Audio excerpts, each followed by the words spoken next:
আল্লাহর মুহাব্বতের দৌলত যে হাসিল করছে, হাজারো গুনাহের পরিবেশে যদি তাকে নিক্ষেপ করা হয়, সে এমন দৌলত হাসিল করছে তার ডান বামে তাকানোর সুযোগ নাই।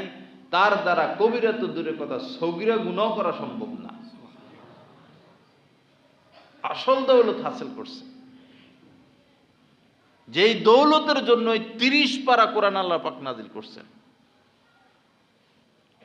এই তাকওয়ার দৌলতের জন্য 30 পারা কোরআন আল্লাহ পাক নাজিল করছেন। 23 বছরে 23 বছরে মুসা আলাইহিস সালাম তো তুর পাহাড়ে গেছেন আর তাওরাত নিয়ে আসছেন সহজে।